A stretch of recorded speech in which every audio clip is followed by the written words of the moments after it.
Obama dengan Hillary Clinton, nggak nyalon lagi Obama tapi dia mendukung Hillary Clinton, boleh nggak? Boleh, karena mereka separpol.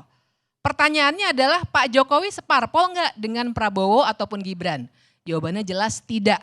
Resminya Pak Jokowi adalah PDIP. Kalau dia kampanye untuk Pak Ganjar. Mbak Bibip, apakah ada aturan dalam undang-undang ini mengatakan harus separpol? Ada. Mana? Ada pasal 269,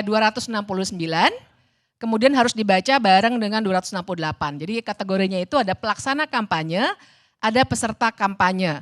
269 itu pelaksanaan kampanye Pilpres, pengurus parpol. Oke, kemudian yang ketiga adalah apabila presiden adalah tim kampanye resmi dari seorang atau ya paslon begitu ya. Itu boleh juga. Nah, jadi dengan parameter itu baru dia bisa mengajukan cuti seperti yang disyaratkan oleh Nggak pasal ada dong, berarti di situ 281. kelihatan harus satu partai. Iya, baca undang-undang kan tidak bisa letterlock, Bang. Makanya kalau orang hukum itu kuliahnya 4 tahun. Kalau nggak ada kalimatnya, bagaimana semalam Anda bisa mengatakan bahwa aturannya begitu? Itu namanya ngarang sendiri. Oh, bukan ngarang. Kalau kuliah hukum tuh kita kuliah 4 tahun. Ada mata kuliah yang namanya penalaran hukum.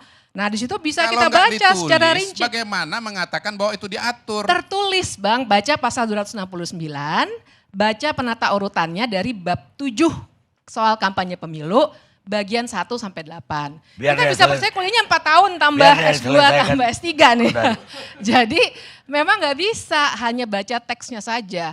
Tapi yang mau saya persoalkan di sini sebenarnya bukan soal berdebat soal teks. Saya kira sudah mungkin lebih dari 10 kali saya berdebat dengan tim dari 02, berdebatnya di soal teks. Tapi saya mau bilang sebenarnya kan kita juga harus lihat tujuan pengaturan itu apa sih?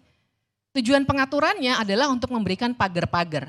Di negara demokratis, yang demokratis ya, manapun di dunia ini memang nggak boleh kampanye dalam relasi keluarga. Yang diperbolehkan adalah relasi elektoral. Nah, misalnya Pak Jokowi kampanye untuk Pak Ganjar. Itu sebenarnya boleh, sama dengan SBY dulu. Kampanye untuk Demokrat, jadi partainya. Nah, itu tadi karena konteksnya adalah pembatasan kekuasaan dan tidak boleh ada politik dinasti. Negara demokratis manapun tidak akan mengizinkan ada politik dinasti. Makanya tidak diatur hal seperti itu. Jadi seandainya Pak Jokowi mau mengajukan cuti, menurut saya juga sebenarnya tidak bisa. Tapi pun kalau mau cuti nih, katakanlah kita berdebat lagi nih soal teks pasal. Karena biasanya saya diajak berdebatnya di situ Bang Karni. Teks satu kata per kata, katakanlah kita mau berdebat lagi. Terus oke, cuti. Tetap saja kita akan punya pertanyaan-pertanyaan yang sifatnya sangat mendasar soal fasilitas apa yang memang benar bisa dipisahkan dari seorang presiden. Karena dalam hukum tata negara yang harus kita lihat adalah jabatan, bukan diri seseorang. Jadi ada hal-hal fasilitas, anggaran, termasuk pengaruh dan kewenangan yang melekat pada jabatan seorang presiden. Dan itu nanti yang tidak bisa dipisahkan. Nah, satu lagi yang ingin saya ingatkan adalah terang saja sekarang publik jadi punya asosiasi macam-macam. Betul memang sih katanya kan Pak Jokowi, saya menjawab pertanyaan wartawan, oke, setuju. Tapi memang tidak bisa dihindari situasi di mana kita semua warga begitu melihat langsung mengasosiasikan bahwa akan ada dukungan yang akan langsung dinyatakan, terutama dalam kondisi seperti ini ya, di mana agak susah gitu untuk naik di atas 50%. Pada suatu hari nanti, saya sebenarnya cukup meyakini ini, Pak Jokowi akan ikut dalam kampanye, rapat akbar bilang saya mendukung anak saya. Kita sudah melihat pembengkokan hukum luar biasa, jadi tak terhindarkan. Ketika sekarang Pak Jokowi yang dibawa-bawa adalah hukum, gitu ya.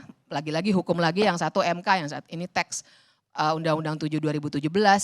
Kita langsung mengasosiasikan, waduh, ini memanfaatkan hukum lagi. Jadi saya kira pas sekali Indonesia Lawyers Club ini mempersoalkan itu bagaimana ada lubang-lubang dalam Undang-Undang 7 2017 itu yang memang dimanfaatkan Bang Karni sebagai cara untuk melakukan kampanye tanpa mengaku bahwa memang telah mengkampanyekan anaknya yang sebenarnya tidak boleh dalam nilai-nilai konstitusi kita. Lagi-lagi pertanyaan tertulis nggak tuh, nggak boleh anaknya. Ya nggak tertulis, tapi kan kita bisa mikir.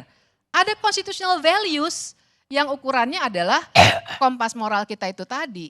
Kalau cari yang tertulis terus ya kita akan bikin 1000 undang-undang mungkin dalam 1 tahun untuk mencegah segala perilaku politik yang memang sebenarnya tidak etis.